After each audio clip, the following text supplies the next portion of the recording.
जयपुर ग्रामीण के लोकप्रिय सांसद और भारतीय जनता पार्टी के राष्ट्रीय प्रवक्ता हम सबके बीच में है। मैं आपसे आग्रह करूंगा कि हमारे जो पत्रकार बंधु हैं आप उनको संबोधित करें। सभी पत्रकार साथियों को मेरा बहुत बहुत नमस्कार। और आप सब अपना समय निकालकर यहाँ पर आए, आपके माध्यम से राजस्थान के अंदर जो राज्य सरकार की जो जिम्मेदारी और उस जिम्मेदारी से दूर भागती ये राज्य में कांग्रेस की सरकार, इनकी करतूतें जनता तक पहुंचाने के लिए आज आप सब यहां पधारे हैं। एक बार फिर मैं आपको धन्यवाद देता हूं। लोकतंत्र है तो शुरुआत उसी बात से करते हैं कि लोकतंत्र के अंदर जनता विश्वास करती है जब चुनाव के समय वादे करे जाते हैं, मैनिफेस्टो दिया जाता है। एक विश्वास बनाने के लिए मैनिफेस्टो दिया जाता है और उस कारण से जनता यह तय करती है कि हमें क्या विकास चाहिए और वो विकास कौन पूरा कर सकता है। और उसमें इन्होंने जो चुनावी वादे करे, जिसके अंदर बेरोजगारी की बातें करी, बेरोजगारी दूर करने की बात करी, बेरोजगारी भत्ता देने की जो बात करी, इन्होंने किसान लोन की बात करी, इन्होंने बिजली दर कतई नहीं बढ़ाने की बात करी, इन्होंने रोजगार शुरू करने की बात करी। मुझे लगता है कि राजस्थान वासी और आप सब बेहतर तरीके से जानते हैं कि इन सभी वादों के ऊपर राजस्थान की एक कांग्रेस सरकार पूरी तरह से फेल हुई। पिछले 4 साल के अंदर कुशासन और भ्रष्टाचार, बस ये 2 ही काम हुए राजस्थान के अंदर। और ऐसा संभव नहीं है कि एक अनुभवी सीएम होने के नाते ये जो भ्रष्टाचार है, ये कुशासन है, इसके ऊपर अंकुश नहीं लगाया जा सकता था। और ऐसा नहीं हुआ। इससे यही लगता है कि सीएम का, राजस्थान की सरकार का कहीं ना कहीं संरक्षण था इस कुशासन को लेकर और इस भ्रष्टाचार को लेकर। राजस्थान के अंदर सरकारी राज है ही नहीं, यहां माफिया राज है।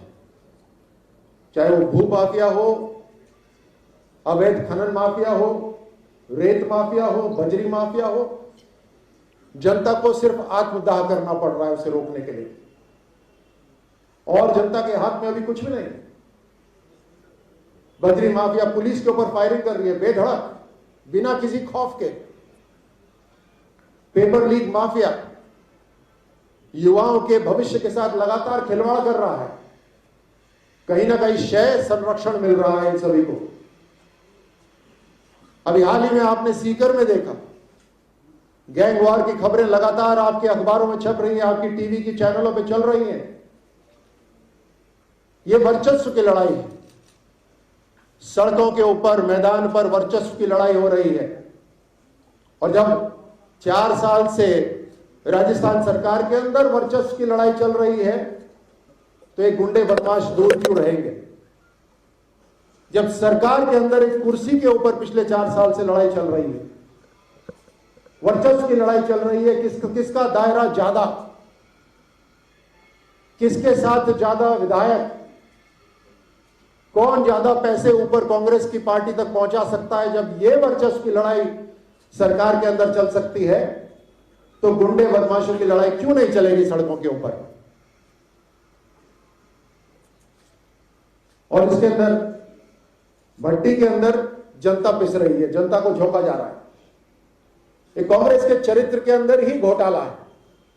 चाहे वो दवा खरीद घोटाला हो, आरजीएचएस घोटाला हो, भर्ती घोटाला हो, पेपर लीक घोटाला हो, इंडिया रसोई घोटाला हो, इंदिरा रसोई घोटाला हो, बिजली घोटाला हो। मन मर्जी से ये वीसीआर भर रहे हैं।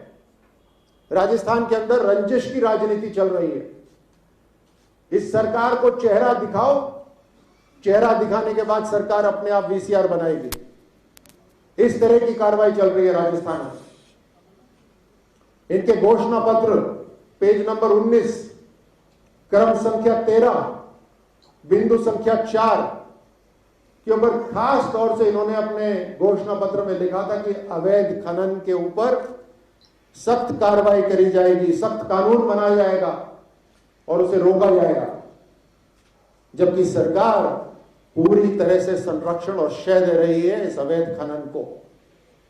आपको याद होगा कि इनके एक विधायक ने चिट्ठी लिखी थी मुख्यमंत्री को और चिट्ठी लिखकर यह बताया था कि आपके जो खनन मंत्री हैं वही खनन माफिया है। प्रदेश के राजस्व का नुकसान तो हो रहा है, पुलिस के ऊपर फायरिंग हो रही है, जनता की हत्या हो रही है। अभी तक 15 पेपर लीक हो चुके हैं। राजस्थान के अंदर 15 बार पेपर लीक हो चुके हैं। विपक्ष ने, अभ्यर्थियों ने, सबने सीबीआई की डिमांड करी, लेकिन सीबीआई की जांच करने से राज्य सरकार ने मना कर दिया। कोई ना कोई तो कारण होगा इसका। क्या कारण है कि राज्य सरकार सीबीआई की जांच से घबरा रही है? इसमें कहीं ना कहीं इनके खुद के लोग इसमें शामिल है और अभी तक 0 कार्रवाई हुई है, एक भी कार्रवाई नहीं हुई है पेपर लीक के ऊपर।